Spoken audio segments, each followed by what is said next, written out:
Le 15 septembre 1854, la petite ville de Villefranche-sur-Mer connaît un bouleversement qui marquera à jamais ses habitants. Ce jour-là, un homme débarque du vapeur marseillais avec un seul bagage, une malle en cuir noir. Rien d'extraordinaire, direz-vous, mais Victorien Lemoine n'est pas un voyageur ordinaire. Le premier à remarquer l'anomalie est Pierre Dutour, le porteur du quai. Alors qu'il aide l'inconnu à porter sa malle, il s'arrête net. Sous le soleil éclatant de midi, tous les passagers projettent des ombres nettes sur les pavés. Tous, sauf un. Victorien Lemoine marche sous la même lumière, mais le sol reste étrangement clair sous ses pieds. « Monsieur, votre ombre !» balbutie Pierre, les yeux rivés au sol. Lemoine se contente de sourire. « Que voulez-vous dire, mon brave homme ?» Pierre regarde encore. Rien, pas la moindre trace d'ombre. Il se frotte les yeux, certain d'être victime d'une illusion. Mais non, le phénomène persiste. L'homme mesure près d'1,80 m, porte un costume sombre impeccable, une canne à pommeau d'argent, et pourtant le soleil semble passer à travers lui sans rencontrer d'obstacle. La nouvelle se répand comme une traînée de poudre. En moins d'une heure, une petite foule s'amasse discrètement autour de l'hôtel des voyageurs, où Lemoine vient de prendre ses quartiers. Madame Roussel, la tenancière, observe la scène depuis sa fenêtre. Elle aussi remarque cette absence troublante. « C'est impossible », murmure-t-elle à son mari. « Un homme sans ombre, ça n'existe pas. » Pourtant, les faits sont là. Têtus, inexplicables, mais bien réels. Le lendemain matin, Victorien Lemoine se rend à la boulangerie Moreau. C'est Marie Moreau, une femme pragmatique de 42 ans, qui le sert. Elle remarque immédiatement l'anomalie quand il se place devant la vitrine exposée au soleil matinal. « Monsieur, excusez-moi, mais… » Elle hésite, puis se lance. « Il vous manque quelque chose. » Lemoine commande 2 croissants et un pain de campagne comme si de rien n'était. « Et que me manque-t-il, madame ? Votre ombre, monsieur. Elle n'est nulle part. » Cette fois, plusieurs clients présents dans la boutique tournent la tête. Ils voient la même chose. Un homme parfaitement normal en apparence, mais dépourvu de cette projection sombre que projette tout corps sous la lumière. Certains sortent même de la boulangerie pour vérifier à l'extérieur. Le résultat est identique. Jean-Baptiste Moreau, le boulanger, sort de son fournil. Ancien soldat, il a vu bien des choses étranges au cours de sa vie, mais ça, jamais. Il tourne autour de Lemoine, l'observe sous tous les angles. Rien. Pas même un soupçon d'ombre. « Sorcellerie !» chuchote une vieille femme. « Non !» répond calmement Lemoine. « Simplement un petit désagrément dont je souffre depuis quelque temps. » Un désagrément ? L'assemblée reste bouche bée. Comment peut-on qualifier l'absence d'ombre de simple désagrément ? Le docteur Émile Blanchard, médecin respecté de la ville, apprend la nouvelle par sa gouvernante. Homme de science, il refuse de croire à de telles billevesées sans vérification personnelle. Il se rend donc à l'hôtel des voyageurs dès l'après-midi. Lemoine accepte volontiers de se soumettre à un examen médical. Le docteur Blanchard l'installe dans le jardin de l'hôtel, sous un soleil radieux. Il place des draps blancs au sol, utilise des miroirs pour concentrer la lumière, change même l'orientation de son patient. Rien n'y fait. Aucune ombre n'apparaît. C'est médicalement impossible, marmonne le docteur en ajustant ses lunettes. Il prend le pouls de Lemoine, normal. Il examine ses pupilles, elles réagissent normalement à la lumière. Il palpe son corps, chair et os, tout semble normal. L'homme respire, transpire, parle. Il est indéniablement vivant et physique. Mais cette absence d'ombre défie toutes les lois connues. « Docteur, j'ai consulté les meilleurs médecins de Paris », explique Lemoine avec une certaine lassitude. « Aucun n'a pu expliquer ce phénomène. J'ai décidé de l'accepter. » Le docteur Blanchard rédige un rapport détaillé de ses observations. Il y note que le patient présente tous les signes d'une santé normale, à l'exception de cette anomalie optique inexplicable. Ce rapport, conservé dans les archives municipales, constitue le premier témoignage scientifique officiel du cas Lemoine. Intriguée par ce mystère, la population locale commence à s'intéresser au passé de cet homme étrange. Lemoine se montre plutôt bavard sur ce sujet, comme s'il n'avait rien à cacher. Il raconte être né à Lyon en 1820, d'une famille bourgeoise. Son père dirigeait une fabrique de soieries. sa mère tenait un salon littéraire. Enfance normale, études classiques au lycée du Parc. À 20 ans, il épouse Célestine Dubois, fille d'un négociant en vin.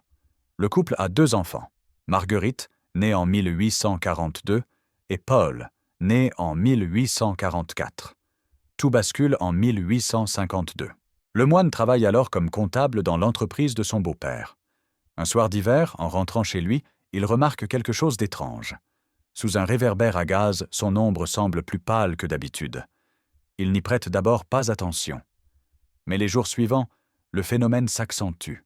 Son ombre devient de plus en plus ténue, jusqu'à disparaître complètement au bout de 3 semaines. Sa femme panique. Ses enfants ont peur de lui.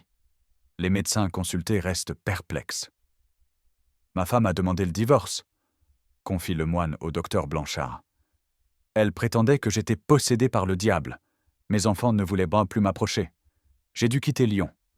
Depuis 2 ans, il erre de ville en ville, espérant trouver une explication à son mal.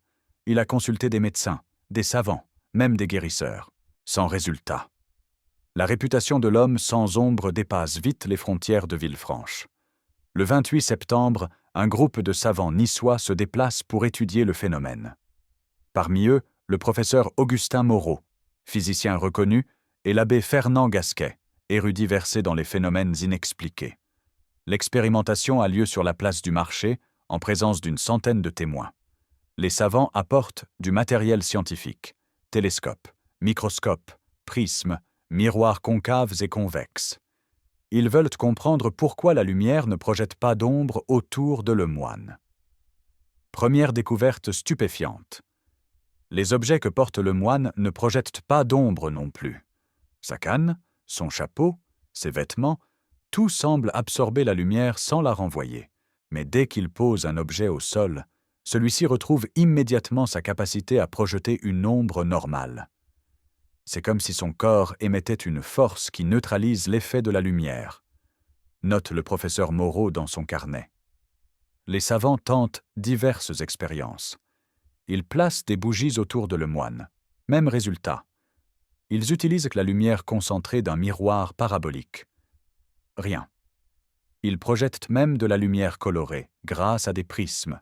Toujours aucune ombre. L'abbé Gasquet, lui, s'intéresse aux aspects plus mystérieux. Il fait réciter des prières à le moine, l'asperge d'eau bénite, brandit des crucifix. L'homme ne montre aucune réaction particulière. Il ne semble ni possédé, ni maléfique. Face à cette anomalie inexpliquée, les théories les plus folles commencent à circuler. Certains parlent de malédiction divine, d'autres de possession démoniaque. Les plus rationnels évoquent une maladie inconnue affectant la peau.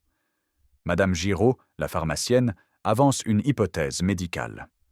Selon elle, le moine souffrirait d'une forme rare d'albinisme qui rendrait sa peau transparente à la lumière. Mais cette théorie s'effondre quand on observe que sa peau paraît parfaitement normale, ni plus claire, ni plus sombre que la moyenne. Le père Martineau, curé de la paroisse Saint-Michel, penche pour une explication surnaturelle. « Cet homme a perdu son âme », déclare-t-il en chaire le dimanche suivant. Car l'ombre est le reflet de l'âme. Sans âme, point d'ombre. Cette déclaration divise la population. Certains paroissiens boycottent le moine, d'autres au contraire se montrent encore plus curieux. L'hôtel des voyageurs voit affluer des visiteurs venus de toute la région. Le moine lui-même reste philosophe face à ces spéculations. « Je ne connais pas plus que vous la cause de mon état », répète-t-il. « Mais je peux vous assurer que je me sens parfaitement normal. Je mange, je dors. Je pense comme tout le monde. » Un détail troublant émerge cependant des témoignages. Plusieurs personnes affirment que le moine semble parfois transparent dans certaines conditions de lumière. Pas complètement, mais comme si son corps laissait filtrer une partie de la luminosité. Ce phénomène ne se produit qu'en plein soleil et reste très subtil. L'affaire prend une dimension officielle quand l'inspecteur départemental Henri Rousseau arrive à Villefranche. Le préfet des Alpes-Maritimes, alerté par les rumeurs qui se répandent jusqu'à Nice, a chargé cet homme méticuleux d'enquêter sur ce phénomène troublant l'ordre public. Rousseau, ancien gendarme devenu fonctionnaire, aborde l'affaire avec scepticisme. Il soupçonne d'abord une supercherie. peut-être un tour de prestidigitation destiné à attirer les curieux et leurs pièces. Son enquête commence par une vérification minutieuse de l'identité de Lemoine. Il télégraphie à Lyon, consulte les registres d'état civil, interroge d'anciens voisins. Tout concorde. Victorien Lemoine existe bel et bien. Son histoire personnelle est exacte. L'homme n'est ni un escroc, ni un mythomane. L'inspecteur organise ensuite ses propres expérimentations. Il fait venir un prestidigitateur de Nice, M. Beaumont, spécialiste des illusions d'optique. Après observation, ce dernier déclare forfait. « Si c'est un tour de magie, je ne connais pas la technique. » Rousseau teste alors diverses hypothèses de supercherie. Il fait déshabiller Lemoine pour vérifier qu'il ne porte pas de dispositif particulier. Il l'observe à différents moments de la journée, sous différents angles. Il utilise même des photographies, technique encore récente, pour fixer l'image. Résultat, les clichés montrent Lemoine parfaitement net, mais aucune ombre au sol. « Je suis obligé de reconnaître l'authenticité du phénomène », écrit Rousseau dans son rapport. Bien que contraire à toute logique, l'absence d'ombre de ce citoyen est un fait avéré, observé par des dizaines de témoins fiables. Malgré l'attention dont il fait l'objet, Lemoine tente de mener une vie normale à Villefranche. Il prend ses repas à l'hôtel, se promène dans les rues, visite les commerces. Son comportement ne révèle rien d'extraordinaire. Cependant, son absence d'ombre crée des situations parfois cocasses. Au marché, les marchands le repèrent de loin et s'étonnent toujours de ce client qui ne projette pas d'ombre sur leurs étals. Les enfants le suivent par curiosité, formant parfois de petits cortèges. Un incident révélateur se produit le 10 octobre. Lemoine se rend chez le barbier Antonin Fabre pour se faire couper les cheveux. Pendant l'opération, Fabre remarque que les cheveux coupés, une fois tombés au sol, projettent une ombre normale. Mais tant qu'ils restent attachés à la tête de Lemoine, ils demeurent invisibles à la lumière. C'est comme si votre corps transmettait cette propriété à tout ce qui vous touche, observe Fabre. Cette remarque ouvre une nouvelle piste de réflexion. Les objets en contact avec Lemoine perdent temporairement leur capacité à projeter une ombre. Dès qu'ils s'en séparent, ils redeviennent normaux. Le phénomène fascine autant qu'il inquiète. Certains habitants commencent à éviter Lemoine, craignant une contagion.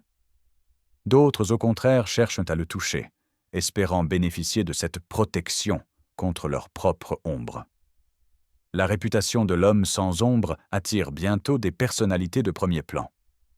Le 18 octobre, le professeur Jean-Baptiste Dumas, célèbre chimiste et membre de l'Académie des sciences, fait le déplacement depuis Paris. Dumas arrive avec une équipe de collaborateurs et un matériel scientifique impressionnant. Il veut étudier Lemoine sous tous les angles possibles. Pendant 3 jours, il multiplie les expériences dans le jardin de l'hôtel, transformé en laboratoire de fortune. Le savant fait d'abord analyser un échantillon de sang de Lemoine. Composition normale. Il examine des fragments de peau au microscope. Structure cellulaire habituelle. Il teste la conductivité électrique de son corps. Résultat dans la norme. Mais Dumas découvre un élément troublant. Quand il place un objet métallique près du corps de Lemoine, celui-ci semble légèrement aimanté. Pas suffisamment pour attirer des objets lourds, mais assez pour faire dévier une boussole. Il se pourrait que votre organisme génère un champ magnétique particulier, explique Dumas à Lemoine. Cette force pourrait interférer avec la propagation de la lumière, créant cette absence d'ombre. Cette hypothèse séduit le monde scientifique. Elle offre une explication rationnelle à un phénomène inexplicable. Pourtant, elle soulève d'autres questions. D'où provient ce magnétisme? Pourquoi est-il apparu soudainement? Comment l'éliminer? Dumas repart à Paris avec ses notes et ses échantillons, promettant de poursuivre ses recherches. Mais aucune publication officielle ne sortira de ses travaux. Le mystère Lemoine reste entier.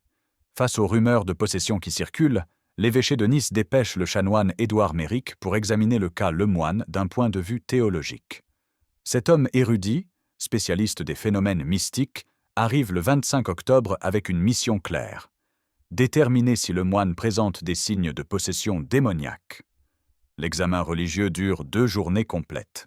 Méric fait réciter à Lemoine des prières en latin, lui fait toucher des reliques, l'asperge d'eau bénite. Il observe ses réactions face aux symboles sacrés, écoute ses confessions, analyse ses propos. Le verdict tombe rapidement. Cet homme ne présente aucun signe de possession, déclare le chanoine. Il ne manifeste ni aversion pour les objets sacrés, ni connaissance de langues qu'il n'aurait pas apprises, ni force surnaturelle. Son comportement reste celui d'un chrétien ordinaire. Cette expertise rassure une partie de la population, mais en trouble d'autres. Si le moine n'est ni possédé ni malade, d'où vient son étrange propriété? Le chanoine Méric avance prudemment une hypothèse théologique. Il se pourrait que cet homme ait été marqué par la Providence pour une mission particulière.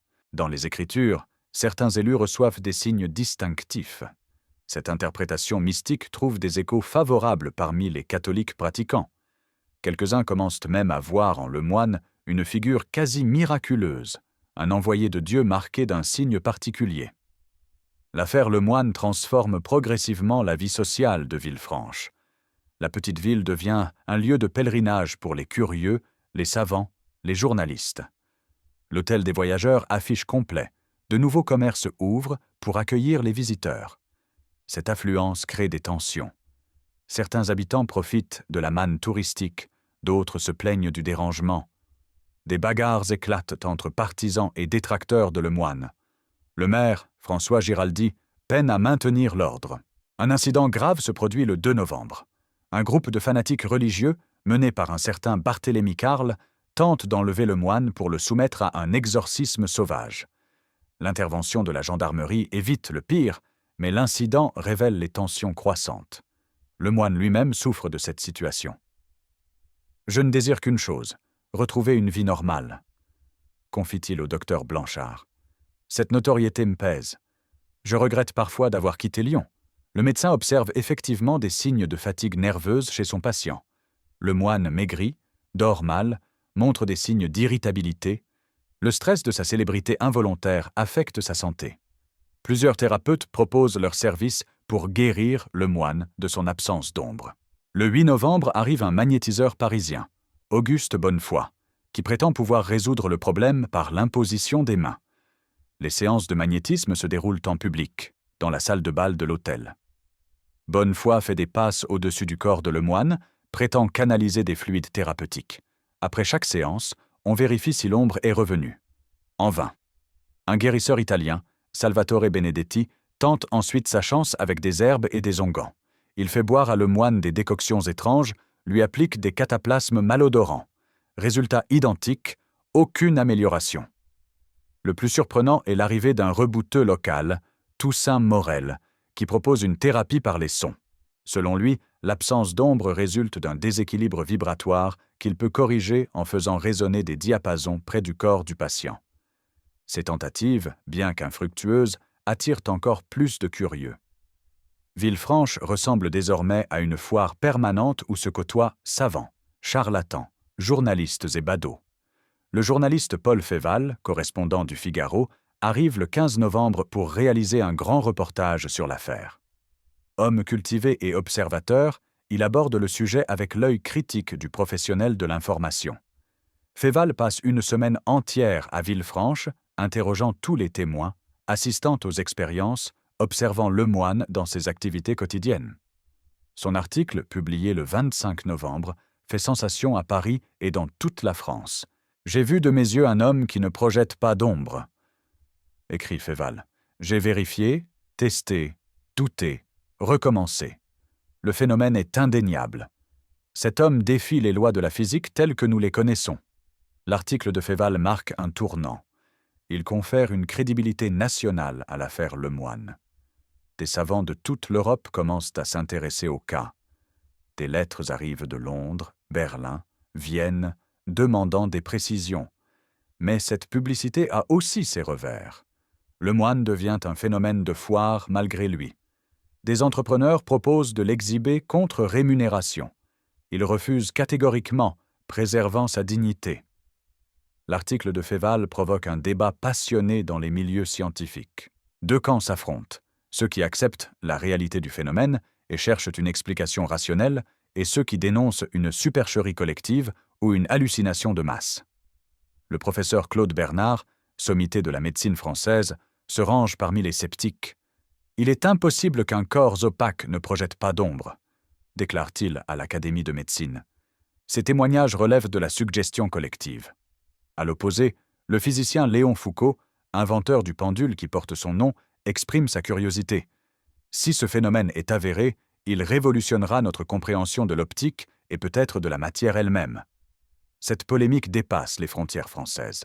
La Royal Society de Londres dépêche une commission d'enquête. L'Académie de Berlin réclame des échantillons biologiques. L'affaire Lemoine devient un enjeu scientifique international. Lemoine, au centre de ces débats, reste serein. « Que les savants se disputent », dit-il au docteur Blanchard. « Moi, je vis avec cette particularité depuis 2 ans. Elle fait partie de moi désormais. » Cette philosophie détachée surprend ses interlocuteurs. Comment un homme peut-il accepter si facilement une anomalie qui bouleverse les lois naturelles? Un soir de décembre, Lemoine se confie plus intimement au docteur Blanchard. Il révèle des détails troublants sur l'apparition de son mal. « Tout a commencé par des rêves étranges », raconte-t-il. « Je rêvais que je flottais au-dessus de mon lit, que je traversais les murs, que je volais dans les airs. » Explique Lemoine. Ces rêves étaient si réalistes que je me réveillais épuisé, comme si j'avais réellement voyagé. Puis un matin, sa femme lui a fait remarquer que son ombre paraissait plus pâle que d'habitude. Lemoine n'y avait pas prêté attention sur le moment. Mais les jours suivants, le phénomène s'était accentué. « J'ai d'abord cru à une maladie des yeux qui m'affectait moi seul, » poursuit-il. « Mais quand ma femme et mes enfants ont confirmé ne plus voir mon ombre, j'ai compris que le problème venait de moi. » Le docteur Blanchard note soigneusement ces détails. Ces rêves de lévitation pourraient-ils être liés à l'absence d'ombre? Existe-t-il une connexion entre ces phénomènes apparemment distincts? Lemoine avoue aussi ressentir parfois des sensations bizarres. Il m'arrive de me sentir léger, comme si mon corps pesait moins lourd. Ou au contraire, d'avoir l'impression d'être très dense, plus lourd que normal. Ces variations de perception corporelle intriguent le médecin. Elles suggèrent que l'organisme de Lemoine a peut-être subi des modifications plus profondes que la simple perte d'ombre. L'hiver 1854 à 1855 apporte de nouveaux développements troublants. Plusieurs témoins affirment que Lemoine semble parfois s'estomper par temps de brouillard, devenant presque transparent. Ces observations restent floues, difficiles à vérifier, mais elles alimentent les spéculations. Plus troublante encore, le 23 décembre, Madame Roussel jure avoir vu Lemoine traverser la cour de l'hôtel en marchant à quelques centimètres au-dessus du sol. Ses pieds ne touchaient pas terre, affirme-t-elle. Il glissait comme un fantôme. Interrogé sur cet incident, Lemoine nie formellement. « Je ne me souviens pas de cela. Si c'est arrivé, c'était à mon insu. Ces phénomènes intermittents rendent l'enquête encore plus complexe. S'agit-il d'hallucinations dues à l'obsession collective autour de Lemoine, ou son état évolue-t-il, révélant de nouvelles propriétés? » Le docteur Blanchard décide d'organiser une surveillance médicale permanente. Il engage 2 infirmiers pour observer Lemoine jour et nuit, noter tous les phénomènes anormaux. Cette veille révèle des détails surprenants. Lemoine dort très peu, ne ronfle jamais, et sa température corporelle semble légèrement inférieure à la normale. Face à l'ampleur prise par l'affaire, le gouvernement impérial nomme une commission d'enquête officielle. Présidée par le baron Augustin de Cauchy, mathématicien réputé, elle comprend des représentants de l'Académie des sciences, de l'Académie de médecine et du ministère de l'Intérieur. Cette commission arrive à Villefranche le 15 janvier 1855 avec un protocole d'études rigoureux. Pendant 15 jours, elle soumet Lemoine à tous les tests imaginables. Examens médicaux approfondis, expériences optiques sophistiquées, analyses chimiques, mesures physiques précises. Les résultats, consignés dans un rapport de 100 pages, sont édifiants. La commission confirme l'absence totale d'ombre projetée par Lemoine dans toutes les conditions lumineuses testées. Elle atteste aussi de l'authenticité des témoignages recueillis et de la bonne foi des témoins, mais elle ne parvient pas à expliquer le phénomène. L'état de M. Lemoine contredit nos connaissances actuelles en optique et en physique, conclut le rapport. Il nécessite des recherches approfondies qui dépassent le cadre de cette enquête. Cette reconnaissance officielle marque l'apogée de l'affaire Lemoine. Désormais, personne ne peut plus nier la réalité du phénomène. Mais cette validation soulève encore plus de questions qu'elle n'en résout. Devant l'échec des explications scientifiques classiques, des théories plus audacieuses émergent. Le docteur Hippolyte Bernheim, pionnier de l'hypnose, suggère que le moine pourrait être dans un état de conscience modifié permanent, créant une illusion collective par suggestion. Cet homme exerce peut-être un pouvoir hypnotique inconscient sur son entourage, explique Bernheim. Il fait croire à tous qu'il n'a pas d'ombre, alors qu'elle existe bel et bien. Cette théorie séduit quelques esprits, mais elle bute sur les preuves photographiques. Les clichés montrent clairement l'absence d'ombre, et un appareil photo ne peut être hypnotisé. Plus exotique, le comte Alessandro di Cagliostro, descendant du célèbre alchimiste, évoque la possibilité d'une transformation alchimique. Selon lui, le moine aurait pu absorber une substance mystérieuse modifiant sa nature corporelle. Les anciens alchimistes connaissaient des élixirs capables de rendre le corps subtil, affirme Cagliostro. Le moine aurait-il découvert une de ces formules perdues? Ces spéculations ésotériques trouvent peu d'écho dans les milieux scientifiques, mais elles passionnent le public. Des sociétés secrètes s'intéressent au cas Le Moine, y voyant la preuve de l'existence de pouvoirs cachés. Au début du printemps 1855, Le Moine commence à évoquer son départ de Villefranche. « Je ne peux rester éternellement ici », confie-t-il au docteur Blanchard. Cette attention permanente me pèse. J'ai besoin de retrouver une forme d'anonymat. Cette annonce provoque un émoi considérable. Les commerçants qui profitent de l'affluence touristique tentent de le convaincre de rester. Certains habitants lui proposent de s'installer définitivement, de fonder une famille nouvelle. Le moine refuse poliment. « Mon destin n'est pas de devenir une attraction », explique-t-il. « Je veux reprendre une vie normale, même si ma condition ne me le permet pas complètement. » Le 15 mars, il annonce officiellement son départ pour le 1er avril. Cette date symbolique n'est pas choisie au hasard. Le moine garde son sens de l'humour malgré ses tribulations. Mais où compte-t-il aller? Il reste évasif sur ce point. Vers l'Est, se contente-t-il de dire. Je pense que les pays germaniques accueilleront peut-être mon cas avec moins d'émotion. Les dernières semaines de Le Moine à Villefranche sont marquées par une succession d'événements étranges. Plusieurs témoins rapportent l'avoir vu marcher sur l'eau du petit port sans s'enfoncer. D'autres affirment l'avoir observé traverser des murs de pierre.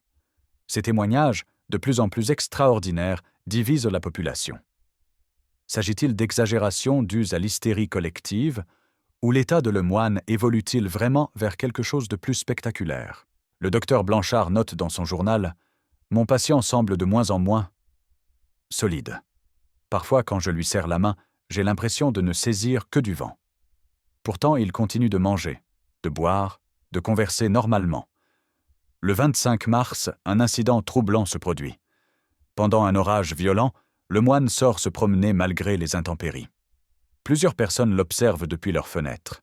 La pluie semble passer à travers son corps sans le mouiller. Il rentre à l'hôtel parfaitement sec. « C'est impossible », murmure Madame Roussel. Un homme ne peut pas rester sec sous une telle averse. Mais les faits sont là, observés par une dizaine de témoins indépendants. Le 31 mars au soir, le moine règle sa note d'hôtel et prépare son départ. Il prend congé de ses principaux interlocuteurs, le docteur Blanchard, l'inspecteur Rousseau, le maire Giraldi. À chacun, il exprime sa reconnaissance pour l'accueil reçu malgré les circonstances particulières. « Vous resterez dans ma mémoire comme des hommes de bien », déclare-t-il au docteur Blanchard. « J'espère que mon passage n'aura pas trop perturbé votre tranquille cité. » Le médecin lui remet une lettre de recommandation pour ses confrères allemands, ainsi qu'un résumé de toutes les observations médicales effectuées. Cela pourra peut-être vous aider dans vos recherches futures, explique-t-il. Cette dernière soirée se déroule dans une atmosphère étrange. Plusieurs habitants remarquent que le moine semble encore plus translucide que d'habitude. À la lumière des bougies de l'hôtel, son corps paraît presque immatériel. On dirait qu'il s'évapore progressivement, chuchote le garçon d'étage. Le 1er avril 1855, à l'aube, le moine quitte l'hôtel des voyageurs avec sa malle de cuir noir. Quelques lève-tôt l'aperçoivent se diriger vers la gare. Le train pour Nice part à 7h30. Mais arrivé à la gare, un phénomène extraordinaire se produit. Selon le chef de gare, Antonin Mercier, le moine achète son billet normalement. Puis, en attendant le train sur le quai, il commence à devenir de plus en plus transparent. J'ai d'abord cru à un effet de la lumière matinale, raconte Mercier. Mais non, il devenait vraiment transparent. On voyait les rails à travers son corps. D'autres voyageurs confirment cette observation stupéfiante. Le moine semble se dissolvre progressivement, comme un brouillard qui se dissipe. Pourtant, il continue de parler, de bouger, d'exister. Quand le train arrive en gare, le moine monte dans un compartiment de première classe. Plusieurs passagers l'y voient s'installer. Mais quand le contrôleur passe vérifier les billets, le compartiment est vide. Seule sa malle de cuir noir reste sur la banquette. Le train est fouillé de fond en comble. Le moine a disparu sans laisser de traces. La disparition de le moine déclenche une enquête approfondie. L'inspecteur Rousseau interroge tous les témoins, fouille le train, vérifie les registres. Aucune explication rationnelle n'émerge. La malle abandonnée ne contient que des vêtements ordinaires et quelques effets personnels. Un livre de poésie de Lamartine, une miniature représentant sa famille lyonnaise, un carnet de notes personnelles. Rien d'extraordinaire. Le carnet révèle cependant les pensées intimes de le moine pendant son séjour. Il y évoque sa solitude, son espoir de retrouver un jour sa famille, ses interrogations sur sa condition. La dernière entrée, datée du 31 mars, est énigmatique. « Demain, je pars pour un voyage dont je ne reviendrai peut-être pas. Mais cette existence entre deux mondes ne peut durer éternellement. » Ces mots suggèrent que le moine pressentait sa disparition imminente. Avait-il choisi de partir vers un ailleurs inconnu? Ou son état l'avait-il conduit vers une transformation finale? Les autorités ferroviaires mènent leur propre enquête. Tous les trains en provenance de Villefranche sont contrôlés pendant plusieurs jours. Aucune trace de le moine n'est découverte. La disparition mystérieuse de le moine alimente toutes les spéculations. Certains parlent de suicide, d'autres d'enlèvement par des forces occultes. Les plus rationnels évoquent une fuite organisée pour échapper à la célébrité. Le docteur Blanchard avance une hypothèse plus troublante. Et si la perte progressive de substances que nous avons observée avait atteint son terme, le moine aurait alors littéralement cessé d'exister physiquement. Cette théorie de la dématérialisation progressive trouve des échos dans certains milieux scientifiques. Elle expliquerait la disparition sans trace, mais elle soulève d'autres questions vertigineuses sur la nature même de la matière et de l'existence. L'abbé Gasquet, lui, penche pour une assomption mystique. Cet homme marqué d'un signe particulier aurait été rappelé vers une dimension supérieure, déclare-t-il. Cette interprétation religieuse séduit les croyants, mais laisse sceptiques les esprits rationnels. Des témoignages troublants continuent d'affluer. Plusieurs personnes affirment avoir aperçu le moine dans différentes villes d'Europe, Milan, Munich, Prague. Mais ces observations restent invérifiables et souvent contradictoires. L'affaire Victorien Lemoine marque durablement la petite ville de Villefranche-sur-Mer. L'hôtel des voyageurs devient un lieu de pèlerinage pour les amateurs de mystère. Une plaque commémorative est même apposée sur la façade. Les témoins de l'époque gardent le souvenir précis de ces mois extraordinaires. Le docteur Blanchard compile toutes ces observations dans un ouvrage médical qui fait référence. L'inspecteur Rousseau rédige un rapport détaillé conservé aux archives départementales. Mais au-delà de l'anecdote, l'affaire Lemoine interroge sur les limites de nos connaissances. Comment un phénomène si bien documenté, observé par tant de témoins fiables, peut-il rester inexpliqué? Existe-t-il des lois naturelles que nous ignorons encore? La disparition de Lemoine ajoute une dimension supplémentaire au mystère.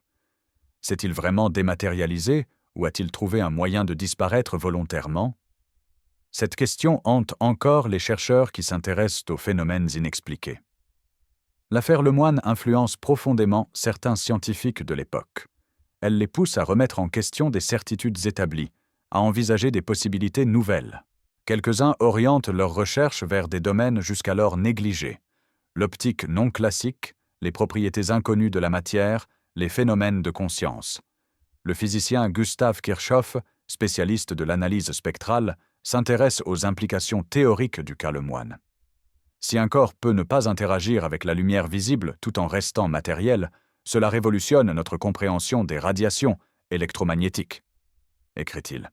Cette réflexion annonce, sans le savoir, les découvertes futures sur les rayons X et la radioactivité. Le mystère Lemoine ouvre des pistes de recherche qui ne seront explorées que des décennies plus tard. D'autres savants s'intéressent aux aspects biologiques. Comment un organisme vivant peut-il modifier ses propriétés optiques? Cette question préfigure les recherches modernes sur la bioluminescence et la transparence chez certains animaux marins. En 1904, un journaliste parisien retrouve plusieurs témoins survivants de l'affaire Lemoine. Malgré les 5 décennies écoulées, leurs souvenirs restent précis et concordants. Aucun ne revient sur sa version des faits. Marie Moreau, devenue octogénaire, maintient fermement sa version. « J'ai vu cet homme sans ombre de mes propres yeux. Jamais je n'oublierai cette image troublante. » Le docteur Blanchard, alors âgé de 80 ans, conserve toutes ses notes médicales. « C'est le cas le plus extraordinaire de ma carrière. » confie-t-il. « J'ai examiné des milliers de patients, mais jamais rien d'aussi mystérieux. » Ces témoignages tardifs confirment la solidité des observations initiales. Aucun des témoins n'a cédé à la tentation de l'exagération ou du sensationnalisme. Leurs récits restent mesurés, factuels, troublants de précision. Cette constance sur un demi-siècle renforce la crédibilité de l'affaire. Elle exclut les explications par l'hystérie collective ou la suggestion de masse qui n'auraient pas résisté au temps. Au début du XXe siècle, l'affaire Lemoine attire l'attention de la Société de recherche psychique de Londres. Cette organisation, fondée pour étudier les phénomènes paranormaux avec des méthodes scientifiques, envoie une mission d'enquête à Villefranche. Les chercheurs britanniques interrogent les derniers témoins vivants, analysent les documents d'époque, visitent les lieux.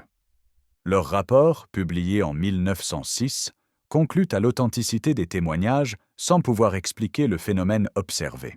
Le cas Lemoine représente l'un des mystères les mieux documentés de notre époque, écrivent-ils. Il défie nos connaissances actuelles, mais mérite d'être étudié sérieusement plutôt que rejeté a priori. Cette reconnaissance officielle par une institution scientifique respectable marque un tournant. L'affaire Lemoine devient une référence dans l'étude des phénomènes inexpliqués, un cas d'école pour les chercheurs futurs. Parallèlement, des physiciens comme Henri Poincaré s'interrogent sur les implications théoriques. L'existence d'un corps sans ombre remet-elle en cause les lois de l'optique? Faut-il envisager des propriétés inconnues de la matière? Aujourd'hui encore, l'affaire Victorien Lemoine reste inexpliquée.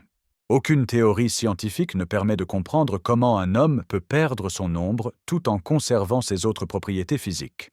Aucune explication ne rend compte de sa disparition progressive puis totale. Les archives conservent pourtant tous les témoignages, tous les rapports d'expertise, toutes les observations. Ces documents forment un dossier complet, cohérent, troublant. Ils attestent qu'en 1854, à Villefranche-sur-Mer, un homme a vécu plusieurs mois sans projeter la moindre ombre. Ce fait, si simple en apparence, ébranle nos certitudes. Il nous rappelle que la réalité recèle peut-être des mystères que nous ne soupçonnons pas. Il nous invite à garder l'esprit ouvert face à l'inexplicable. L'histoire de Victorien Lemoine n'est pas seulement celle d'un phénomène extraordinaire. C'est aussi celle de la confrontation entre le mystère et la raison, entre l'inexpliqué et le besoin humain de comprendre. Elle illustre les limites de nos connaissances et la persistance de l'inconnu au cœur même de notre monde familier. Que s'est-il réellement passé en 1854? Lemoine était-il victime d'une maladie inconnue, d'un phénomène physique non répertorié, ou d'autres choses encore? La question reste ouverte, défiant les générations de chercheurs qui ont tenté de la résoudre. L'affaire Victorien Lemoine s'achève donc sur une énigme. Cet homme ordinaire, comptable lyonnais devenu involontairement célèbre, a traversé notre histoire en y laissant une trace indélébile. Son passage à Villefranche-sur-Mer a marqué tous ceux qui l'ont rencontré, scientifiques comme simples citoyens. Son absence d'ombre, phénomène inexplicable mais parfaitement documenté, continue de défier notre compréhension du monde. Sa disparition mystérieuse ajoute une dimension supplémentaire à ce puzzle insoluble. Peut-être Lemoine a-t-il trouvé quelque part la paix qu'il cherchait, loin des regards curieux et des expertises incessantes. Peut-être son état l'a-t-il conduit vers une transformation que nous ne pouvons pas concevoir. Ou peut-être s'agit-il simplement d'un de ces mystères que la nature nous propose parfois pour nous rappeler que tout n'est pas encore expliqué. Une chose est certaine, l'homme qui ne projetait pas d'ombre a existé. Les témoignages concordants de centaines de personnes l'attestent. Les rapports officiels le confirment. Les expertises scientifiques le documentent. Victorien Lemoine reste ainsi l'une des énigmes les plus troublantes du XIXe siècle. Son histoire nous invite à la modestie face au mystère de l'existence.